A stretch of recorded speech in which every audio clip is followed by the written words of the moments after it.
أشهد أن لا إله إلا الله وحده لا شريك له وأشهد أن محمدا عبده ورسوله أما بعد فأعوذ بالله من الشيطان الرجيم بسم الله الرحمن الرحيم الحمد لله رب العالمين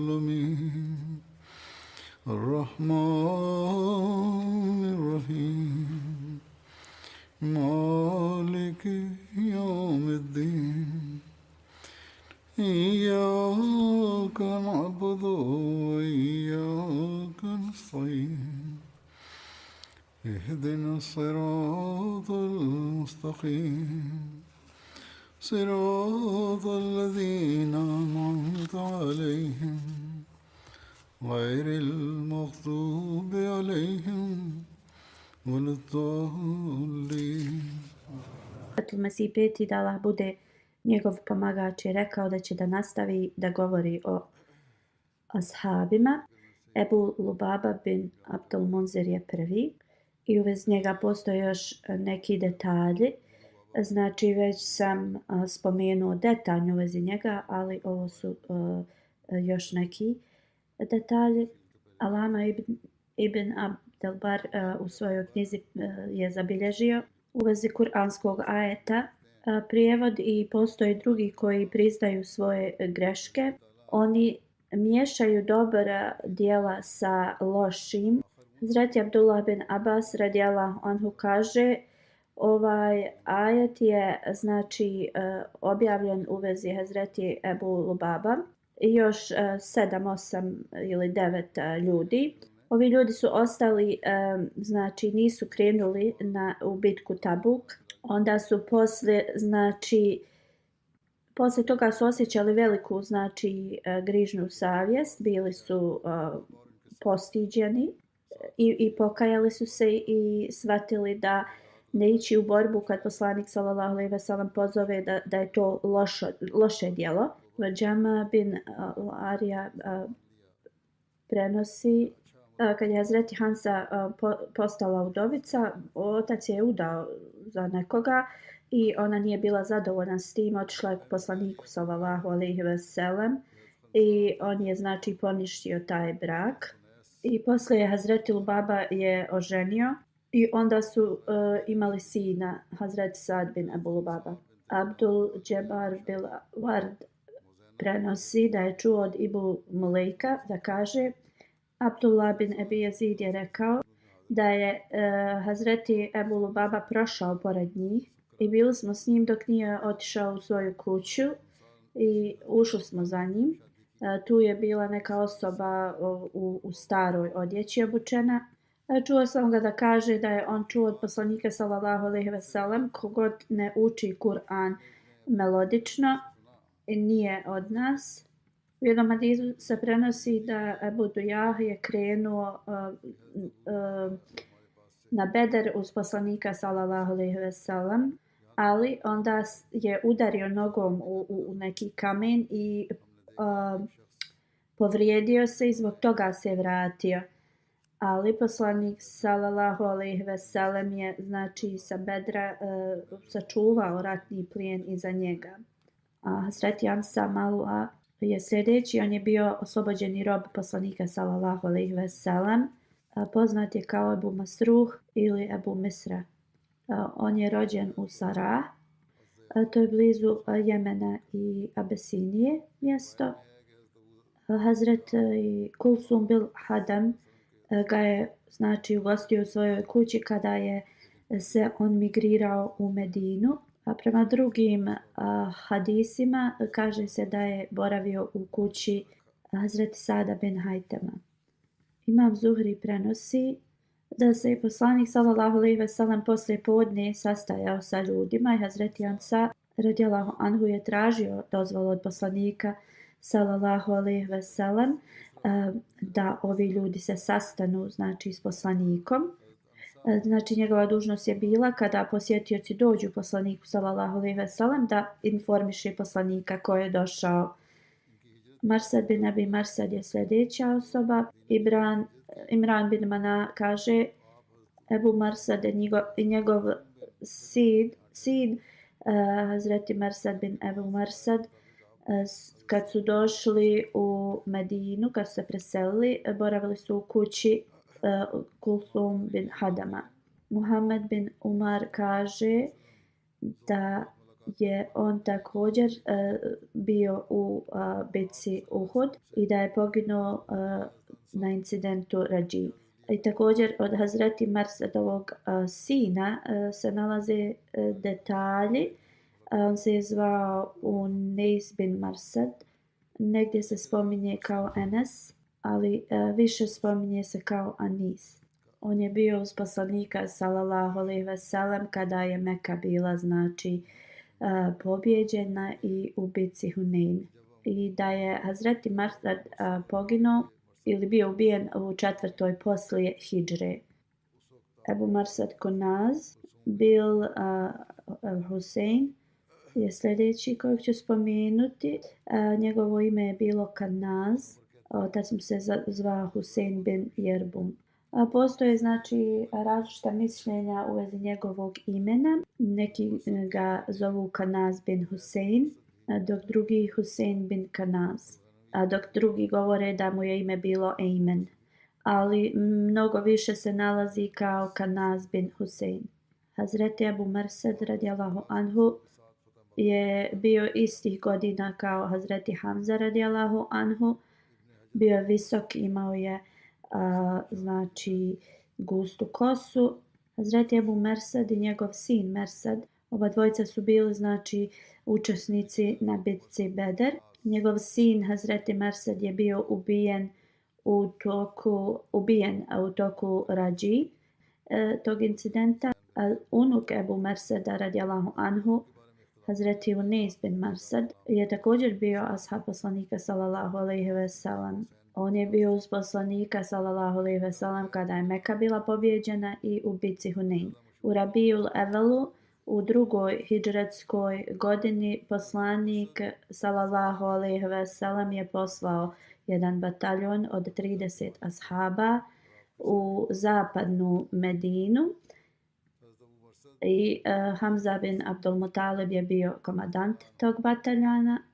Hazreti Hamza radijallahu anhu i njegova znači ta armija su brzo stigli u to mjesto i tu je bio Ebu Džehel sa 300 svojih ljudi i čekali su znači muslimane i onda su se počeli znači da redaju u redove oba dvije ove armije i tada su htjeli da počnu znači borbu.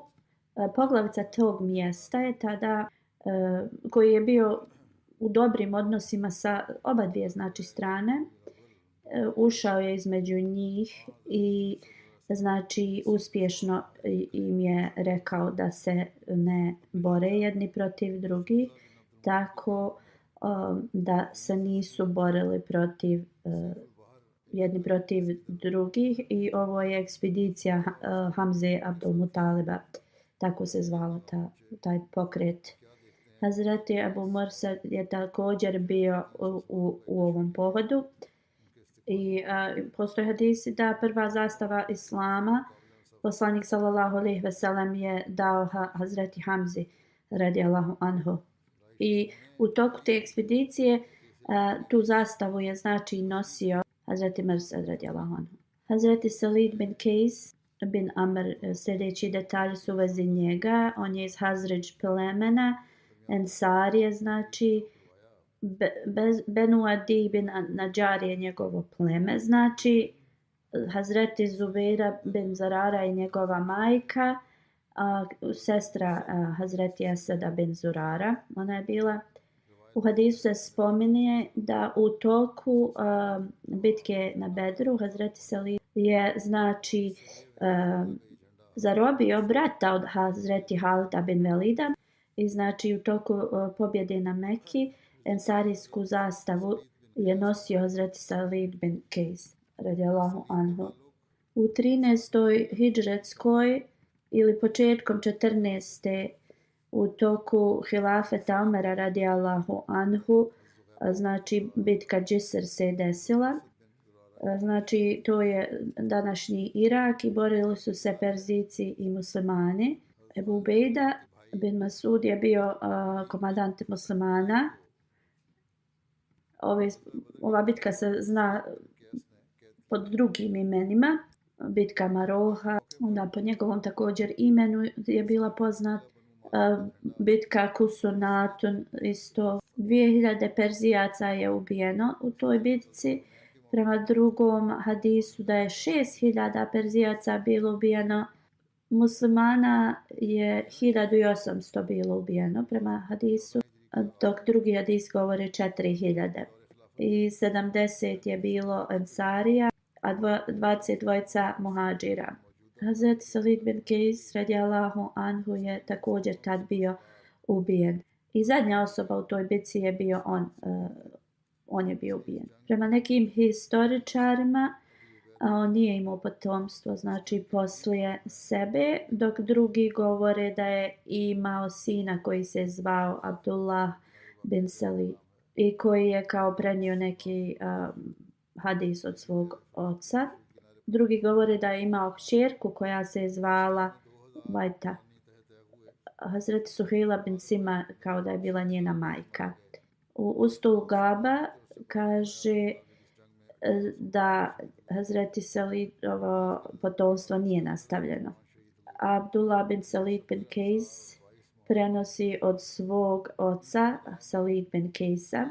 Bila je neka bašća koja je pripadala Ensariji. U toj bašći također neka drveća su pripadala drugom čovjeku Ensariji i da je poslanik sallallahu alejhi ve sellem naredio tom čovjeku da hurme koje su bile okolo te bašće tom Ensariji koji je znači posjedovao to zemljište.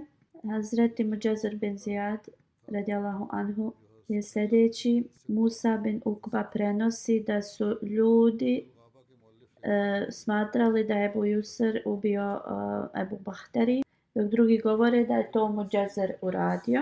Hazreti Muđezer je ubio Suhejb bin Samet u znači džahilijetu, to jest prije islama. I zbog toga se Boaz borba desila.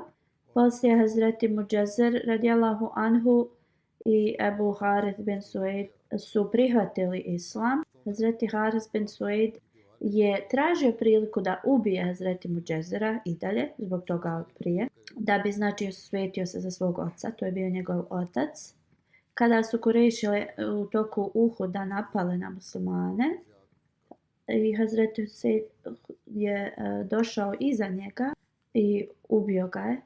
Iz bitke Hamra al-Asad kad su se vraćali, znači Džibril se je pojavio ispred poslanika sallallahu alejhi ve sellem i informisao ga da Haris bin Sueid da je ubio Muđezira i naredio da Haris bin Sueid treba da bude ubijen zbog toga na koji način je ubio ovog drugog, kao kazna.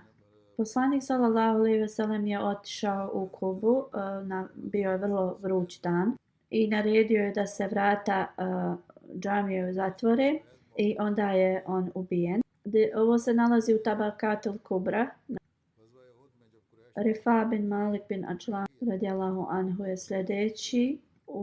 Hazreti Rifa bin kao prelazak na islam se spominje na sljedeći način. Hazreti Rifa bin Rafik i neki rođak po majci, Muad bin Rafrad, su došli u Meku i vidjeli su jednu osobu da sjedi ispod drveta. Prema ovome prenosiocu ovo se znači desilo prije nego prve šestorice Ensarija koji su došli da prime islam. I onda su shvatili da je to bio poslanik sallallahu alejhi ve sellem. I onda su oni rekli ili se dogovorili da ostave svoje stvari pored poslanika i da odu da urade znači tavaf. Oni su se upitali prema znači tradicijama prije njihov pozdrav prije islama što je bio. Kako god on im je odgovorio na islamski način. Oni su mu rekli da su čuli da ima osoba koja tvrdi u Meki da je poslanik, ali oni ga kao nisu prepoznali. Upitali su ga ko je on, znači on im je rekao siđite sa svojih znači, životinja i priđite bliže. Onda su ga upitali gdje je ta osoba koja tvrdi da je poslanik. Želili su da saznaju više. Poslanik sallallahu alejhi ve sellem je tad rekao ja sam ta osoba. Onda su oni pitali u vezi islama. Poslanik sallallahu alejhi ve sellem im je govorio u vezi islama. Pitao je ko je stvorio brda, nebo, sve. Oni su rekli da je to Allah. Onda je poslanik sallallahu alejhi ve sellem upitao ko je vas stvorio. Onda oni su rekli da je i njih Allah znači stvorio, pa je poslanik pitao ko je idole stvorio. Oni su rekli mi znači stvaramo ili pravimo. Onda je poslanik sallallahu alejhi ve sellem pitao ko je znači zaslužan da se obožava. Onaj koji je stvorio sve ili oni koji su stvoreni od ljudi. Onda je rekao, pa više znači da vas obožavaju vi koji ste napravili idole, nego da obožavate te idole, nešto što ste sami, znači. Onda je rekao, ja pozivam da se Allah obožava i da se posvjedoči da nema drugog Boga osim njega i da se posvjedoči da sam ja njegov poslanik. Ja pozivam da se znači poprave rodbinske veze, da nema neprijateljstva jedni između drugih. Oni su rekli tako nam Boga, iako ti pozivaš i da pozivaš u kao to što poziva, tvoja poruka da je neispravna, ovo što si rekao kao je ispravno i ima odlične znači morale ta tvoja poruka. I onda su ga zamolili da čuva njihove kamile dok se oni vrate znači od Kabe. Muaz bin Athra je ostao uz poslanika. Rifa bin Rafi prenosi. Otišao sam da znači uradim tavaf oko Kabe. Onda je izvukao neke strijele, to je bila neka njihova tradicija. Okrenuo se prema Kabi i rekao Allahu ako je ovo što Muhammed poziva istina, onda kao da izvučem 7 puta njegovu tu strijelu. I on kaže 7 puta je to uradio i 7 puta je Muhammedova strijela bila izvučena. Onda sam glasno rekao ašhedu la ilaha illallah ve enne Muhammeden Rasulullah. Ljudi se tad znači okupili oko mene i govorili su da je on sabi. To znači osoba koja se odmetne od religije njihove. Ja sam im odgovorio da ja vjerujem da je on vjernik. Oni su rekli kao on je sabi i kao neuzbila luda osoba. Ja sam im odgovorio da je on istinit i da vjerujem da je on vjernik. Onda sam se popeo na neku uzvišicu. Muad me je vidio i rekao Rifa dolazi sa vrlo svjetlim licem. Nije mu izgledalo tako svjetlo kad je otišao. I on kaže ja sam prišao i prihvatio sam islam. I poslanik sallallahu alejhi ve sellem nas je znači podučio suri Jusuf i ikra bismi rabbike lezi halak prije nego što smo krenuli. Hazreti Rifa bin Rafi prenosi pogođen sam znači strijelom u toku bitke na Bedru. I tada sam znači izgubio svoje oko. A poslanik sallallahu alejhi ve sellem je stavio znači svoje pljuvačke na moje oko i molio se. I posle toga nisam osjećao bol. Prema drugom hadisu da ovo se nije desilo njemu, već njegovom ocu, Hazreti Rafiju bin Maliku. U svakom slučaju Allah najbolje zna, uglavnom u oba dva ova hadisa, da je bol nestao posle toga. Hazreti Rifa bin Rafi prenosi, jednom je poslanik sallallahu alejhi ve sellem sjedio u džamiji, mi smo bili uz njega i neki čovjek koji je ličio na Beduina je došao i on je klanjao. I onda se okrenuo prema poslaniku sallallahu alejhi ve sellem i nazvao mu selam. Poslanik sallallahu alejhi ve sellem je odgovorio na selam i rekao idi klanjaj ponovo jer nisi klanjao dobro. Čovjek opet otišao klanjao i kad je završio nazvao je selam poslaniku sallallahu alejhi ve sellem. Poslanik sallallahu alejhi ve sellem je odgovorio na njegov selam i rekao: idi ponovo klanjaj namaz jer nisi uradio dobro. Ovo se desilo 3 puta i svaki put je on znači rekao selam poslaniku i poslanik sallallahu alejhi ve sellem bi mu odgovorio na selam i rekao da klanja ponovo svoj namaz. I tada su ti ashabi koji su bili prisutni počeli da budu zabrinuti zbog toga što ovaj čovjek je izgledao da onako klanja. Znači oni su jednostavno shvatili kada se namaz samo onako obavi radi reda da je kao da nisi klanjao namaz. I oni su znači jednostavno također smatrali da trebaju da preispitaju svoje namaze. Onda je čovjek rekao: da li možeš da mi pokažeš kako da klanjam i da me podučiš? On je rekao kao ja sam samo čovjek, ja imam nedostataka. Poslanik sallallahu alejhi ve sellem je rekao kada imaš nijet da klanjaš, onda prvo se uzme abdest kao što je Allah naredio. Onda ako znaš dio Kur'ana prouči. A drugom smislu ako ne znaš onda prouči alhamdulillah, reci Allahu ekber, la ilaha illallah. Onda idi na ruku, ali vrlo pažljivo, skrušeno znači. Onda se uspravi totalno u stojećem znači stanju.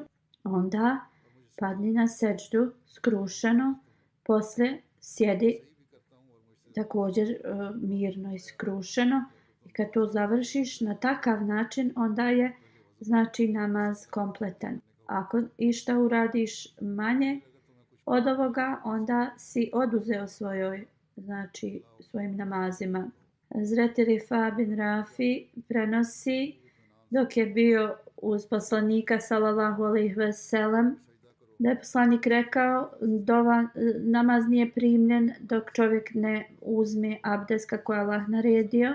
Čovjek znači trebaju oprati lice, ruke do iza lakta, mes na glavi i oprati noge do članaka. Hazreti Rifa bin Rafi još jedan hadis prenosi u vezi ovoga da je poslanik rekao sallallahu alejhi ve sellem: kad se okrenete prema kibli reci Allahu ekber, Allah je najveći, učite suru Al-Fatihu, onda posle toga učite onoliko Kur'ana koliko Allah to želi od vas. Učite koliko znate. Kada se sagnete na ruku, oba dvije ruke trebaju da budu na vašim koljenima i leđa trebaju da budu ravna. Kada na seždu padnete skrušeno. A kada ustanete da sjedite, onda na desnoj, znači bedri se kao naslonite. Hazreti Usejd bin Malik bin Rabi je sljedeći.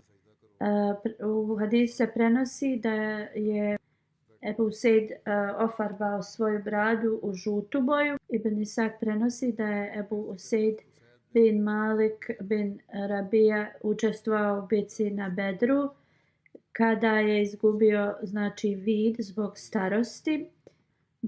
Rekao je da sam na Bedru danas i da vidim, pokazao bi vam dolinu iz koje su meleci znači dolazili. I apsolutno ne sumnjam da se to desilo. Ebu Sejd bin Malik bin Rabija Sadi prenosi: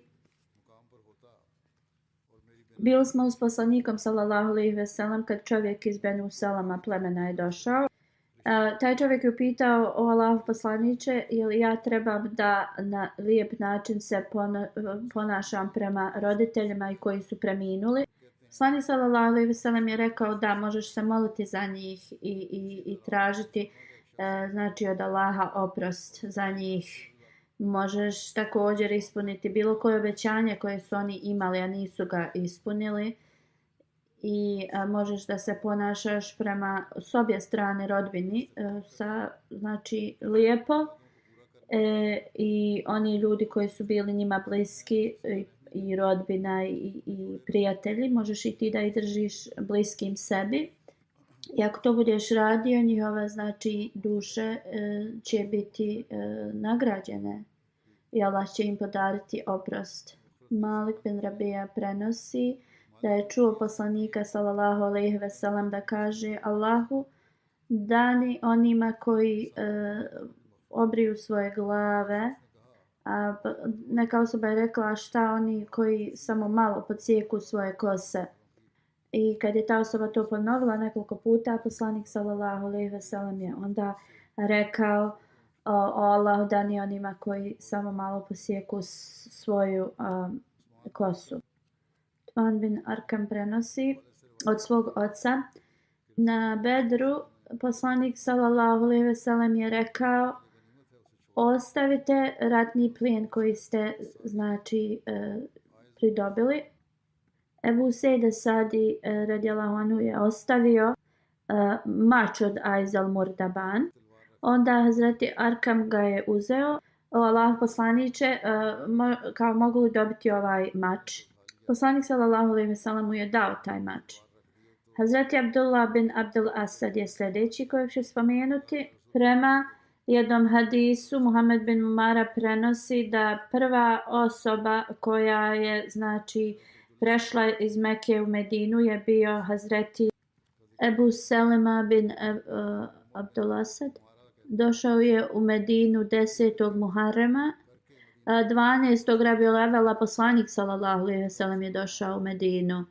Benu Amr bin Auf ih je ugostio. Hazreti Umi Selema prenosi da kad je Ebu Selema došao u Medinu, boravio je u Kubi sa Hazreti Mubešir Abdel Munzirom. Poslanik sallallahu alejhi ve sellem je znači uspostavio bratstvo između Abu Selma bin Abdel Asad i Sa'd bin Haythama. Osoba iz Benu Taj plemena je došla u Medinu da znači kod rodbine.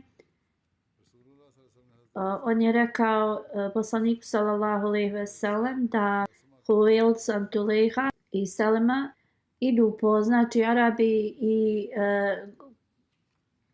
govore drugima da se bore protiv muslimana.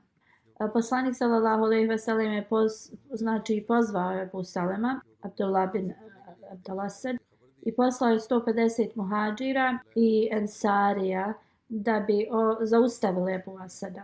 Poslanik sallallahu alejhi ve sellem je imao znači zastavu i dao im je tu zastavu i poslao je kao vodiča s njima. Poslanik sallallahu alejhi ve sellem je dao instrukcije Ebu Seleme: idi naprijed dok dođete do mjesta gdje su Benu Asad i stavite znači kamp tu i napadnite ih dok oni znači iznenada je da ih napadnu, da oni ne mogu sakupiti armiju. Hazreti Ebu Selma je brzo znači putovao tad, nije išao glavnim putevima da ga ne bi ko prepoznao, tako da bi mogao brzo da stigne u Benu Asad. I onda su došli na izvor Benu Asad i napali ih. Zarobili su trojicu njihovi znači čobana, drugi su pobjegli.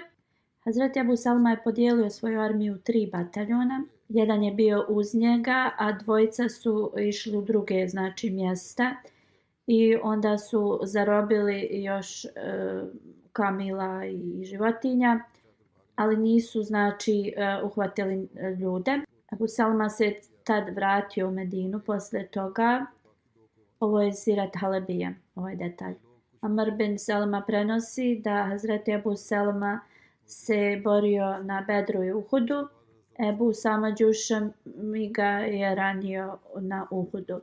Udario je znači Ebu Selma sa kopljem. Ebu Selma je znači bolovao te rane dugo vremena i kao bilo je skoro zamladila ta rana, skoro da se nije prepoznavala ta rana.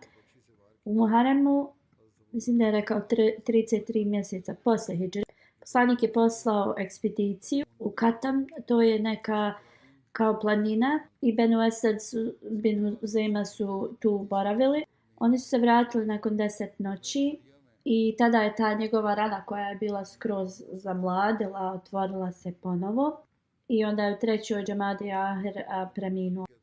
Ebu Kilaba prenosi da je poslanik sallallahu alejhi ve sellem otišao da posjeti Abu Salma bin Abdul Asad kada je bio bolestan. Čim je poslanik sallallahu alejhi ve sellem došao tu, Abu Salma je preminuo. Prenosioc kaže da su neke žene nešto rekle, na što je poslanik sallallahu alejhi ve sellem odgovorio: prestanite to govoriti, ništa nemojte da govorite osim da se molite, jer su meleci prisutni oko njegovog tijela. Ili je rekao da su meleci blizu rodbine i oni govore amin na ono što oni, znači ta rodbina govori. I onda ne govorite ništa osim što je dobro. I onda je poslanik se molio: Allah moj, raširi njegov mezar i povećaj njegovo svjetlo i oprosti mu njegove grijehe. O Allahu, uzdigni njegov status među onima koji su ispravni. Allah moj, brini se za one koje je on ostavio iza sebe. Podari nam blagoslove njemu i nama. Hazreti Halad bin Rafi Ansarija je sljedeći. Iz Adžlan je znači ogranka od Benu Hazređ plemena. Umi Malik bin Ubej bin Malik je njegova majka bila. Sin mu se znači zvao Hazret Jahja. Prenosi se da su sva njegova djeca preminula u vrlo mladim godinama. Kao što sam već spomenuo u vezi hadisa, kada je poslanik sallallahu alejhi ve sellem korigovao osobu da klanja namaz nekoliko puta. U Buhariju se znači spomine od prenosi Abu Hurajra radijallahu anhu da je poslanik sallallahu alejhi ve sellem otišao u džamiju. Osoba je došla i klanjala znači namaz i došao, naveo je selam, rekao selam poslaniku sallallahu alejhi ve sellem. Poslanik je odgovorio i rekao: vrati se i klanjaj ponovo. I to se desilo 3 puta. Onda je taj čovjek rekao: tako ti ono koje te je poslao s istinom, ja ne znam drugačije klanjati, pa molim te nauči me. Kada staneš na namaz, poslanik sallallahu alejhi ve sellem je rekao: reci Allahu ekber. Onda uči iz Kur'ana ono što znaš, to jeste posle sure El-Fatihe. Onda idi na ruku, pa onda uspravi se, ali to treba da ne bude brzo. Onda budi na seđdi onoliko koliko si zadovoljan sa svojom seđdom i onda ustani i ovako klanja cijeli svoj namaz. A spominje se da je to bio Alad bin Rafi, ta osoba koju je poslanik korigovao. Abad bin Mišr radijallahu anhu je sljedeći. Hazreti Abad bin Mišr je znači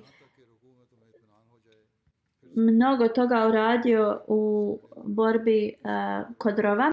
Umi Selima radijallahu anha prenosi: bila sam uz poslanika sallallahu alejhi ve sellem u toku te bitke i znači bila sam uvijek uz njega. Bilo mnogo hladno i gledala sam poslanika kako u šatoru znači klanja. Onda bi izlazio napolje i razgledao. Onda sam čula da govori: ovo su znači kao jahači nevjernika koji znači prolaze oko tog rova. Ko će kao da se pobrine za njih? O Abad bin Bišr, on bi spomenuo njegovo ime, pozvao. Hazreti Abad bin Bišr rekao bi: ja sam ovdje. Poslanik bi upitao: da li ima iko uz tebe? Da, nekoliko mojih prijatelja su uz mene. Mi smo blizu kao tvog šatora. Onda bi poslanik im rekao: idi sa svojim prijateljima i na izvidnicu oko rova. Neki nevjernici su kao u blizini i oni žele da vas napadnu iznenada. Onda bi se poslanik sallallahu alejhi ve sellem molio Allahu dželešanuhu na sljedeći način: Allahu moj, od strani njihovo neprijateljstvo od nas i zlo i pomozi nam protiv njih da ih pobjedimo. Nema niko drugi osim tebe ko ih može pobijediti. Abad bin Mišir je tada otišao sa nekoliko svojih ljudi i ugledao Ebu Sufjana sa još nekoliko njegovih vojnika. Oni su prolazili pored vrlo uskog nekog puta, blizu rova. Tada su muslimani počeli da bacaju kamenje i strijele na njih. Hazreti Abad bin Mišir kaže, mi smo također im se pridružili i bacali smo strijele na njih dok oni nisu znači otišli nazad svojim kampovima. Onda sam se vratio kod poslanika sallallahu alejhi ve sellem i vidio sam ga kako znači se moli i kad sam ga informisao u vezi ovoga, Hazreti Umi Salama prenosi, poslije ovoga poslanik sallallahu alejhi ve sellem je zaspao i nije se budio dok Hazreti Bilal radijallahu anhu nije znači učio ezan za sabah. Onda je poslanik sallallahu alejhi ve sellem izašao i klanjao, znači predvodio sabah namaz muslimanima. Hazreti Salma radijallahu anha tada prenosi, neka Allah podari milost svoju na Abada bin Mišira, jer on je uvijek bio znači najbliži šatoru poslanika sallallahu alejhi ve sellem i uvijek je znači stražario. Hazreti Aisha radijallahu anha prenosi, trojica shaba koji su ensarije su znači odlični, slabo i kojim se može znači ravan biti. Hazreti Usaid bin Hudejr, Hazreti Sad bin Muaz i Hazreti Abad bin Mišir radijallahu anhu. Hadis u vezi promjene kible, direkcije kible, i u njemu je Abad bin Mišir spomenut. Hazreti Tuhejla radijallahu anha prenosi, klanjali smo podne ili ikindiju namaz i samo smo završili 2 rekata prema Bejtul Maktasu. Neko je došao i rekao da je direkcija kible promijenjena prema Kabi. Ona kaže, mi smo tad promijenili znači svoju direkciju i žene su morale znači da se pomaknu gdje su muškarci klanjali, a muškarci gdje su žene. Prema drugom hadisu se kaže da je to Hazreti Abad bin Mišir rekao. Dok drugi hadis govore da je to bio neki drugi Abad. Na Hudejbi, kada je Suhejl bin Amr došao poslaniku sallallahu alejhi ve sellem da pregovore, dok on je znači bio predstavnik Kurejšija iz Mekke, Hazreti Abad bin Mišir je stajao uz poslanika sallallahu alejhi ve sellem i bio je znači u tom vojničkom oklopu i bio je još jedan ashab uz njega, Hazreti Salma bin Aslam. Kada je ovaj kurejšijski pregovornik bi glasno počeo da govori, Hazreti Abad radijallahu anhu bi ga opomenuo da smanji svoj glas u prisustvu poslanika sallallahu alejhi ve sellem. Hazreti Abad bin Mišir je uvijek znači bio naprijed u svakoj borbi. Uejna bin Hisra iz Benu Gatfana, kada su oni ukrali znači poslanikove sallallahu alejhi ve sellem kamile i ubili tog čovjeka što ih je čuvao i uzeli njegovu ženu, zarobili od tog čovjeka. Kad su ove vijesti došle u Medinu, mnogi su došli poslaniku sallallahu alejhi ve sellem, Migdad bin Aswad, Abad bin Mišir. Oni su bili među prvima koji su došli poslaniku sallallahu alejhi ve sellem i rekli da će da odu i pobrinu se za ovo. Bitka Karad se zove ova i u Buhariju se spominje ovo. Jezid bin Ebu Bejd prenosi da je čuo od Selma bin Akva, otišao sam iz Medine u vrijeme znači sabah namaza. U tom mjestu, u tom Karadu, poslanikove kamile su se nalazile. Abdurrahman bin Auf sin jedan me je sreo na putu i rekao mi da je neko znači ukrao kamile poslanika sallallahu alejhi ve sellem. Ja sam pitao ko je to bio i on je rekao to su ljudi iz Gatfana i tada sam rekao 3 puta ja sabah i onda sam kao tako informisao te ljude koji su bili blizu i stigao je te lopove koji su doveli te životinje kamile da se napoje. On kaže da ih je gađao sa strijelama i kaže ponavljao sam stihove koji su oni inače ponavljali kad idu u borbu. Ja sam Akvin sin. I on kaže tako je to ponavljao i prikupio je sve kamile i također je još nekog ratnog zarobio njihove imovine. I on kaže ja sam to radio i tad je poslanik sallallahu alejhi ve sellem stigao. Rekao sam o Allahu poslaniče, ja nisam dao da se napiju vode, žedni su. I kao da odmah idemo napadnuti te ostatak tih ljudi. Poslanik sallallahu alejhi ve sellem je rekao o sine Akvin, već si kao pobjedio i pokaži malo kao ne budi previše strog prema njima. On kaže tada smo se vratili i poslanik sallallahu alejhi ve sellem je stavio na njegovu kamilu i znači zajedno sam došao s njim u Medinu. Hazreti Hatib bin Abi Balta je sljedeći. Preminuo je u 30. posle hidžre u Medini u 65. godine. Hazreti Osman mu je klanjao dženazu. Zapisano da ga je Ebu Bekr radijallahu anhu poslao u Mokokes u Egipat i tu je sporazum mira bio znači postignut. Hazreti Hatib je bio vrlo lijepa osoba. On je bio nizak.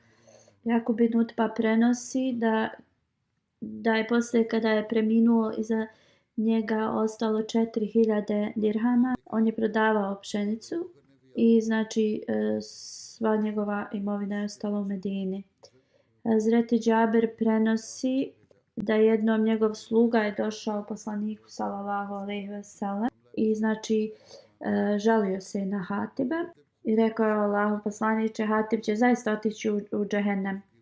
A poslanik sallallahu alejhi ve sellem mu je rekao, slagao si. On zaista neće ući u džehennem jer je on bio prisutan na Bedru i ugovoru na Hudejbiji. Hazreti Sejd bin Museib prenosi da je Hazreti Omer radijallahu anhu prošao pored Hatiba radijallahu anhu. On je tad prodavao suho grožđe. On mu je rekao ili povećaj cijenu svojih suhog grožđa ili idi sa ovog marketa. Imam Šafi prenosi da je Omer radijallahu anhu prošao na marketu pored Hatiba radijallahu anhu. On je prodavao znači suho grožđe. Omer radijallahu anhu ga je upitao pošto je to znači grožđe. 1 dirham za 2 mud kao. Hazreti Omer je rekao dolazi karavan iz Tajfa i rekao je da on treba da poveća cijenu tog grožđa. Ili kao da ide kući, ali posle kada je razmislio o tome, Omer radijallahu anhu je otišao, posjetio ga i rekao šta sam ti rekao ranije, to nije bilo naređenje, već bi bilo dobro za korist građana. Možeš da prodaješ koliko hoćeš i po kojoj cijeni ti želiš.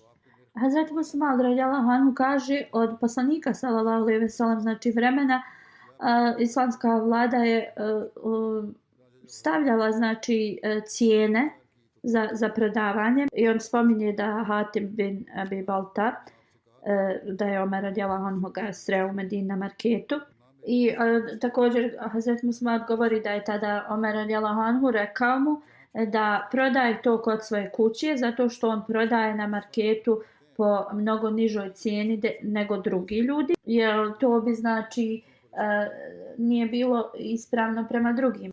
I jednostavno drugi bi ga smatrali ili imali negativne misli o njemu zato što on prodaje po nižoj cijeni od njih.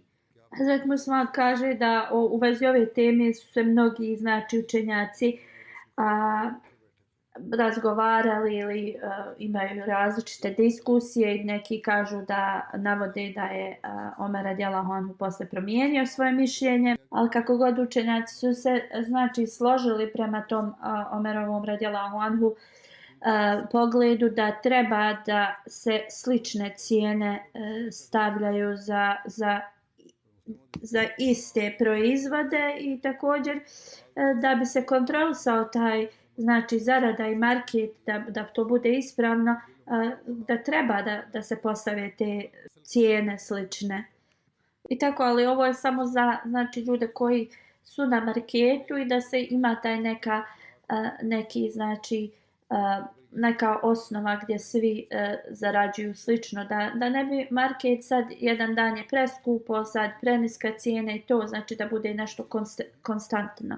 U 5. posle hidžre iz povratka sa Benu Uslik borbe, poslanik sallallahu alejhi ve sellem je prošao pored nekog mjesta gdje je bilo mnogo zelenila i vode.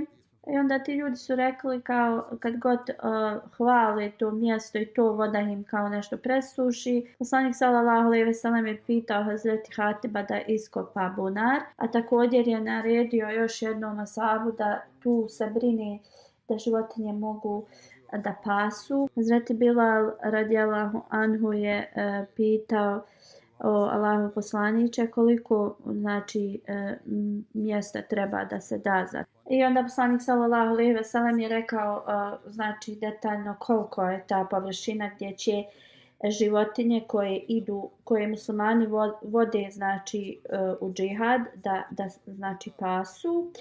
Onda je Bilal radijallahu anhu pitao gdje da pasu životinje koje ne idu u džihad. Poslanik sallallahu alejhi ve sellem je rekao te životinje neće ovdje znači da se hrane, samo one koje idu u džihad. Ostatak kao gdje borave ti ljudi tu će da ih hrane. Onda je Bilal radijallahu anhu pitao šta u vezi onih osoba koje imaju malo ovaca ili životinja, a nisu znači mogućnosti da ih vode daleko da se hrane. Poslanik sallallahu alejhi ve sellem je rekao da oni mogu da znači napasaju sve životinje tu. To su životinje od onih koji su slabe osobe ili koji su siromašni. Da je njima tu dozvoljeno da znači njihove životinje se hrane. Hadis koji sam prije spominjao da neki ensarija je imao konflikt sa Zubeirom u vezi izvora u Harri i to je bilo da se navodi da stabla hurmi imaju znači vodu. Ensarija je rekao Hazreti Zubeiru radijallahu anhu da dozvoli da ta voda teče prema njegovom znači usjevu, ali Hazreti Zubeir je to odbio. Oba dvojica su znači došli kod poslanika sallallahu alejhi ve sellem. Poslanik sallallahu alejhi ve sellem je rekao Zubeiru navedi znači vodu oko svojih stabala i onda ostatak vode propusti svom komšiji. A taj ensarija nije bio zadovoljan sa poslanikovim znači odgovorom i rekao je o Allahu poslaniče ti si ovo rekao samo zbog toga što je on tvoj rođak. Kad je ovo čuo poslanik sallallahu alejhi ve sellem, njegovo znači blagoslovljeno lice se promijenilo, izraz na njegovom licu i rekao je Hazreti Zubeiru sada tu vodu znači kao kontroliš tu vodu nek natapa tvoje usjeve. Hazreti Zubeir radijallahu anhu kaže ja vjerujem da je sljedeći ajet znači objavljen zbog ovoga. Oni nisu vjernici dok ne naprave tebe sudijom za sve njihove stvari u bilo kojim argumentima jednih između drugih. Ovo je hadis iz Buharija. U komentarima ovih hadisa znači postoji drugačiji znači podaci u vezi identiteta ovog ensarije. Tefsir Kurtubi spominje da je Hatib bin Abi Balta bio ta osoba, ta ensarija. Ovo su ashabi koje sam planirao da spomenem danas. Ima još hadisa ili informacija koje trebam da spomenem u vezi ashaba, ako Bog da u budućnosti.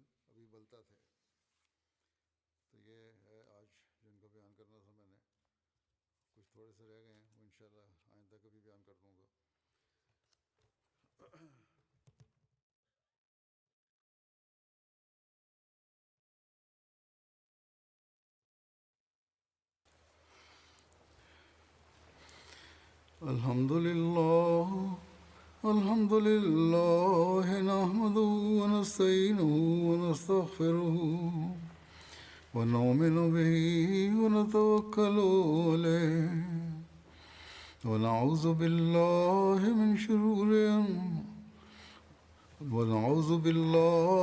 شرور أنفسنا ومن سيئات أعمالنا من يهده الله فلا مضل له ومن يضلل فلا هادي له ونشهد أن لا إله إلا الله ونشهد أن محمدا عبده ورسوله عباد الله رحمكم الله إن الله يأمر بالعدل والإحسان وإيتاء ذي القربى وينهى عن الفحشاء والمنكر والبغي يعظكم لعلكم تذكرون اذكروا الله يذكركم